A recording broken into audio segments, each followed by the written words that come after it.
Now, the cesspool that is the WNBA continues to top itself.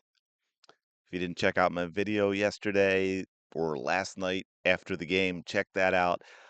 Dijonai Carrington with a ridiculously over the top dirty play on Sophie Cunningham tried to take her head off, actually, rightfully does get ejected with a flagrant two, and then immediately in the locker room starts posting to threads, making it about race, saying it's white privilege, and tagging the Indiana Fever. And there is no one who could watch that play and say it is anything but an ejection, anything but a flagrant two. And I said right away, that is absolutely, she should be done for the season. When you look at her history and you look at that foul in context, Kathy Engelbert should suspend Dijonai Carrington for the rest of the 2026 season. We know that won't happen, but it is what she should do. But wait, there's more from the Indiana Fever coach herself, Stephanie Metheny White, Carrot Top herself.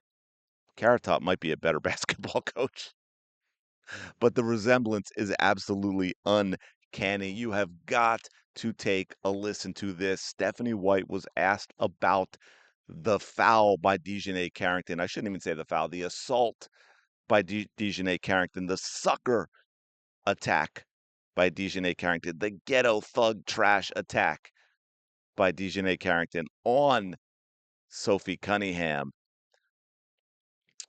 Quick favor before we get into it, do me that quick favor, yes, I said quick favor twice, man. I'm riffing off the top of my head. Like, comment, subscribe. I truly do appreciate it. Y'all know the drill. Okay, this is only about 25 seconds long. Take a listen to this, and also check out as it goes Michaela Timpson on Stephanie White's. Well, while you're watching it on the left, but on her right, Caitlin Clark on the other side. Check out how they try and contain themselves as well.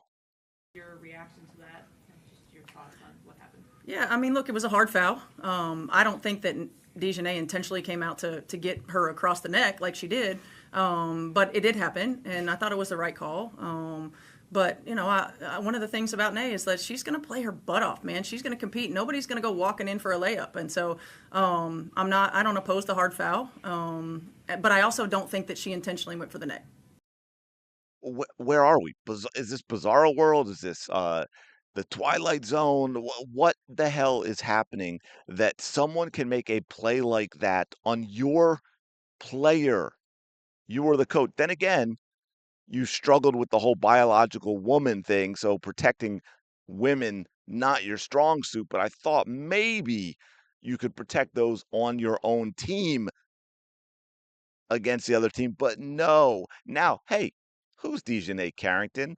Yeah, you mean the lady who weaponized the long fingernails she should not even be allowed to play with to put her hand into like a striking beak and jab Caitlin Clark in the eyes in the playoffs in 2024, and then when questioned about it, lies, smirks, then tries to get the journalist who asked the question fired. What team was she playing for? I am so glad you asked. That was the Connecticut Sun. Who was her coach? Yes, it was Carrot Top herself, Stephanie White.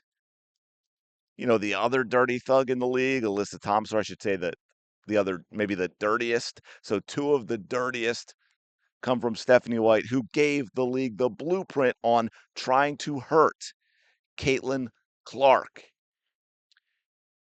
I mean, I don't know. I could never do that. Like, I'm not saying I'm the greatest person in the world, but I could never sit between two players that I coach after that play and defend the thug who did it instead of standing up for my own team. Caitlin Clark. I really hope you never meant ride or die when talking about Stephanie White. If you did, maybe this is one of the things that gets you out of that bubble a little bit to step back because I know you know basketball. I know if there's one thing you are, it's a basketball player, and there's no way in hell you could look at that play and agree with your coach who's defending Dijonai Carrington's behavior with that play. Oh, I think the call is right, but I know Dijonai. Dijonai would never hurt a fly. I love my Dijonai. Stephanie White, Carrot Top herself, does love herself some black lesbians. We know that's true. Now, I mean, she was married to a white dude when she entered the WNBA, but that seems par for the course from what I am finding out. This is one of the most I mean, I don't even know where to go from here at this point. Like, what are we doing? What are we doing, WNBA? Stephanie White, the blueprint for assaulting and attacking Caitlin Clark. And you see, and hopefully I remembered, I'm trying to remember in editing, put the picture up because I don't have it here of what she did to Sophie Cunningham. If you didn't see the video, I break that down last night. It ain't hard, Methany. It ain't hard. What did you think of it? Well, it was clearly a flagrant two. I've coached Dijonai Carrington. This is in her. It's something I've tried to help her control, but she lets her emotions get the best of her at times, and she goes out and she makes dirty plays. I mean, she probably single-handedly lost this game for her team. Yeah, we got out of there with that 4-point victory, but Dijonai was cooking. I mean, I think she had what, 8 points in 3 minutes at the time. She helped Chicago kind of turn things around when she came back from injury. She's an important part of that team. And to take yourself out of it because you can't control your emotions, because you've got some issues with Sophie Cunningham for whatever reason, and to go out and do something so boneheadedly stupid like that and let down your own team, it's bad, man. It's bad, and we can't have that stuff in this league. I hope Kathy takes a look at it because it's probably warrants a suspension. Oh, by the way, and we're back to me, not Stephanie White. Dijonai Carrington made some commented on a Megan Rapinoe post after Megan Rapinoe, lunatic that she is. Maybe I'll do a video on that.